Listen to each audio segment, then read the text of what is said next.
called The Fall of Icarus, and of course the sense of fall comes about through that descending brushstroke. I'm interested in this painting and to talk about this painting because it's probably the most simplified of any in the exhibition. I feel that it expresses a really strong sense of landscape, not necessarily a strong sense of place. I mean, there's no reason to think that this is Australia. It could just as easily be China, America. But it is landscape, definitely, and the idea of sky, horizon, and then the identification of this strong personal mark, which is an intimate thing, and he's done it at a small scale so that it doesn't become overblown. And the mark in painting is often has attributed to it that sense of personal investment. So in a way, this is an identification of self with landscape, the black mass being the landscape, the white mark that gives structure within that being the self. And of course, the vertical as well is often associated with a human figure in the landscape. If not a human figure, then at least some object or form that we can concentrate on as the focus, as the agent in the landscape. So there are a lot of deep concerns that this artist is trying to deal with in a very simple image. It's interesting to see how he has maintained the two levels of this image. On the one hand, the gesture, on the other hand, the black ground and the white sky. Through this scraping back, which is a literal and also representational link between the white and the black. Literal in that it actually makes little white, sticks come out of the mark, and representationally because if this was perhaps a tree or a river or some kind of path through the landscape, then we could almost, pretty easily accept these as paths off the main path or as branches off the tree. And so it's that holding of the representational aspect with an ultimately abstract image that I think is successfully achieved in this painting. I've reached my end point very quickly, but I could go on. Should I go on? Okay. I've talked about the works that I warm to. I don't know. As I said at the start, I'm a human being, I live and breathe, I have preferences, I don't like everything. Perhaps I'll talk about some other works, not to be an art critic, but simply to bring up the question of, well, what are they working with? If there are certain consistent concerns in the artists that I've looked at, and that represents one idea of what landscape could be, or at least a spectrum, then where are the other artists in the exhibition placed? Are they on the same spectrum? Or are they just somewhere else in another field entirely?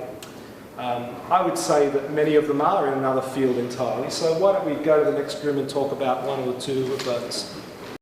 Okay, Michael Lindemann's work, I don't know the title offhand, I'm sorry, I should. It is entitled Mapping the Landscape, and Michael Lindemann recently won the Wynne Prize for Landscape at the Art Gallery of New South Wales with quite a similar painting. Or was it? No, sorry, it was the Sulman Prize, I think so. The Sulman for subject painting. I think he had a similar work to this, but it described still life rather than. Anyway, Michael Lindemann's interesting because he's an exponent of conceptual art. I say that as like it's a new thing. I sound like I come from 1940 when I say an exponent of conceptual art. I like to have a dig at conceptual art because I feel that the impetus that was behind conceptualism in the 60s and 70s, not that I was there, but nevertheless my awareness of what it had been in the 60s and 70s seems it was a response against a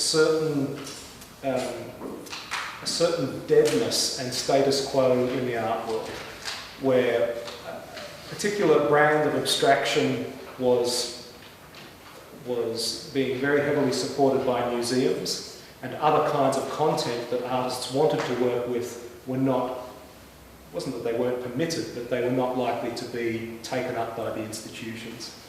But of course what has happened in the successive generations is that various forms of conceptual art have been embraced by the institutions. And so the critique with which conceptualism initiated itself has entered the institutions. And now some of the kinds of works that I have talked about that engage with older painting traditions in a very positive way actually struggle to get a foothold in those institutions that represent those lineages. Am I making myself clear? And so the tables have been turned, and those who would criticise the heritage have become the interpreters of the heritage, or the next stage in the heritage, which could be well, it's up to each of us to decide what we think about that. But I think it's suspect, and I think that it could be an exercise of power. But let's talk about this work in some detail, because I'm talking in generalities. So the work takes ads from, I suppose, the Trading Post or a similar sort of classified. And I suppose they're probably real, I don't know. You can imagine that these would appear in the Trading Post, these kinds of advertisements. And so the idea of picturing the landscape is denied, and instead we are presented with a range of attitudes towards the landscape. And a certain, I don't know, I can hear him laughing at these ads. I laugh at these ads. What is this, the one about the Russian, was Australian artist? I thought there was something about a Russian artist here. Sorry, I've got that wrong. That's the Australian. Large frame, original oil painting, modern landscape, unsure of the Australian artist. Signature is difficult to read. It just makes mock of the high seriousness of galleries and museums, I suppose. But underlying that is a sort of an indifference to art. And that's not Michael Lindemann's indifference. He's presenting that indifference to us in this painting. He is saying, look at this. This is what people think about art. This is the level on which many people engage with art. It's about what's this worth. It's about who did this. It's in good condition. So it's sort of making us look at our own attitudes. But is that enough? Is that